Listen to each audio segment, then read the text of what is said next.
մեր ազգային ժողովի ներկայացված կուսակցությունները իրենց նախընտրական ծրագրերում կամ չեն անդրադարձել, կամ շատ պանցիկ են անդրադարձել ընդհանրապես տեղեկատվության, խոսքազատության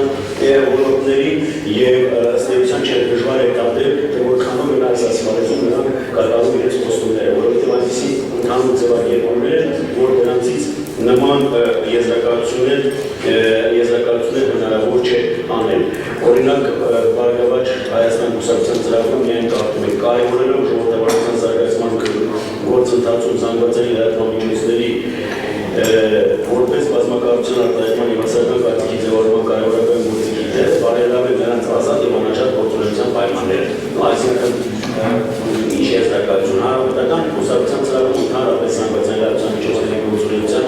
որևէ անդրադարձ չի եղել նախընտրական ծրագրի մասին է խոսքը։ Ժառանգությունը կարևորել է հեռուստատեսության ռադիոյի մասին օրենքը փոփոխելու անհրաժեշտությունը եւ այլն։ Հայաստանի Հանրապետությունում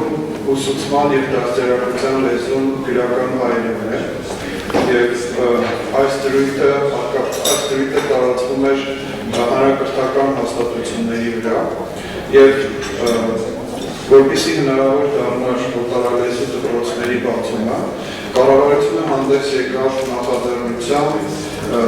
լեզվի մասին եւ հանրակրթության մասին օրենքներում փոփոխություններ կատարելու մասին։ Ես ուզում եմ վերլուծությունը կառուցել կառավարության հիմնավորման վրա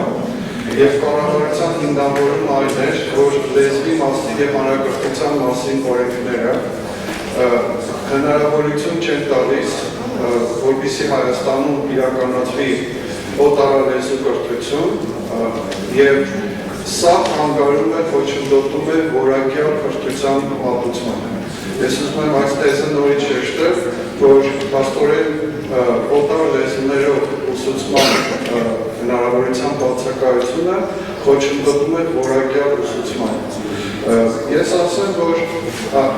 այս թեզը ըստ էության անընդունելի է, որովհետև չկա որևէ հետազոտություն, չկա որևէ ապացույց, որ ուսուցման լեզուն ազդում է ուսուցման որակի վրա։ Այսինքն ուղիղ համեմատական կապ այս երկուսի միջև չկա։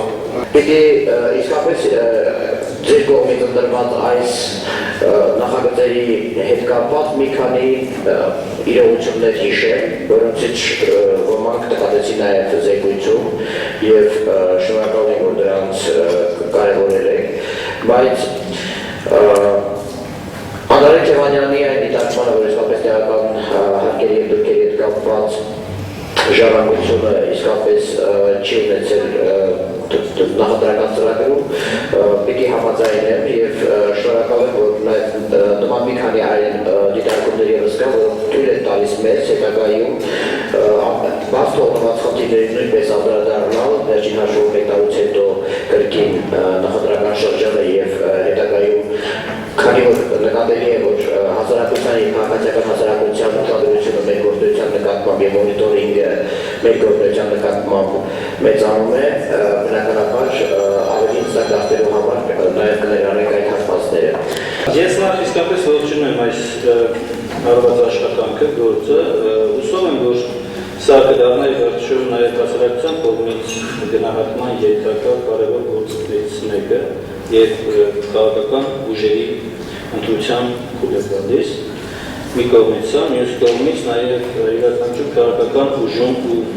պատգամավորի մոտ կարծում եմ ձևավորի արդեն իր խոսքի նկատմամբ պատասխանատվության բարձրացումը, որտեղ այլ բան է, երբ կարող ես արտաբերել խոսքեր ու հետո պատասխանատվություն չկրես դրա համար կամ առնվազն չհիշել դրա, այլ բան է, երբ կա աչք, որն հետևում է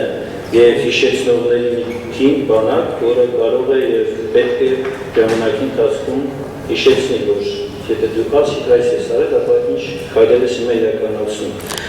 Եթե մենք համադրելու լինենք ազգային ժողովի քաղաքական ուժերի էլեկտրական նախաձեռնությունները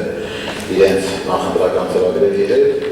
ես պետք է փաստեմ եւ ասեմ, որ այո, բնական է, որ կարող են լինել եւ շեղումներ եւ կարող են լինել այնպիսի օրենսդրական նախաձեռնություններ, որոնք արտացոլված չլինեն նախընտրական ծրագրերում։ Բայց ինքնին իշխանության ներկայացուցիչ, նաեւ կառավարության հասկացնող, կառավարություն կազմող քաղաքական ուժ, դեր ընդհանուր օրենսդրական եւ գործունեությունը եւ ընդհանուր աշխատանքները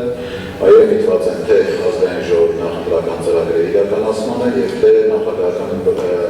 ընտրությունների ժամանակ հանրությանը ներկայացված մեր ծրագրերի իրականացմանը։ Եթե ամփոփելու լինեմ խոսքս, կասեմ նաև հիմնելով իմ խոսքի վրա, կասեմ, որ հանրապետական կուսակցությունը կուզենայի նշել, որ իր ծրագրային դրույթներից ոչ միայն չի շեղվել, այլ նաև որոշակի առումով կատարել է մեկ քայլ առաջ եւ դա չի նշվում կամ պարտադիր չի որպես հենց օրենսդրական աշխատանքներով կամ հենց օրենսդրության կողմից այդ օրենսդրական նախաձեռնությունների միջոցով այդ ծրագրերը իրականացնել։